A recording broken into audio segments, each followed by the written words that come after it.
To truly grasp why Nnamdi Kanu's imprisonment sends such powerful shockwaves, we have to travel back in time to a wound that never fully healed, the Biafra War.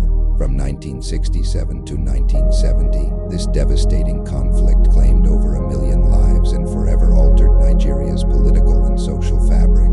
It's a war that ended more than half a century ago, but its ghost has never really left. The emotional, psychological, and political aftershocks still echo today, especially when conversations about justice, fairness, and identity come to the forefront. When the war ended, Nigeria's southeast was left shattered. It wasn't just the loss of lives and infrastructure. It was a profound loss of trust in the Nigerian state. The government's official policy was no victor, no vanquished, a promise of unity and rebuilding. But for many in the region, those promises of reconstruction, reconciliation, and true reintegration felt empty. Instead, they experienced what they saw as economic neglect, political sidelining, and a federal structure that seemed to work against them.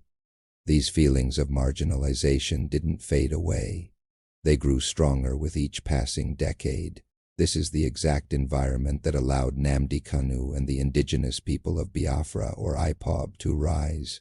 His message resonated so deeply not just because of its separatist goals, but because it tapped into a well of generational memory. These were memories passed down from parents and grandparents who had lived through the horrors of the war.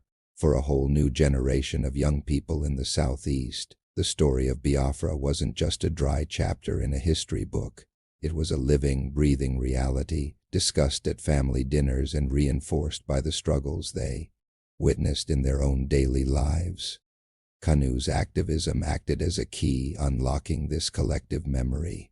When he started demanding a referendum for self-determination, his supporters didn't see it as an act of rebellion. They saw it as the continuation of an old, unanswered question. What does justice look like for a people still carrying the scars of war?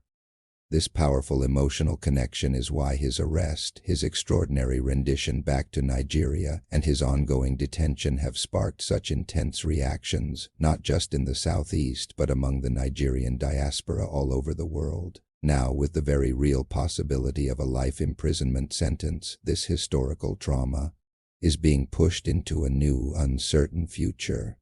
For many in the region, a life sentence for Kanu wouldn't just be a legal judgment against one man. It would be seen, whether rightly or wrongly, as the symbolic imprisonment of an entire region's long-held grievances.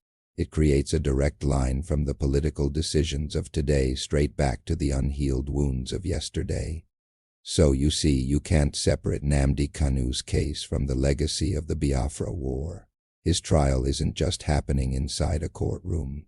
It is unfolding in the very heart of a nation that is still trying to reconcile two parts of itself that once met on a battlefield.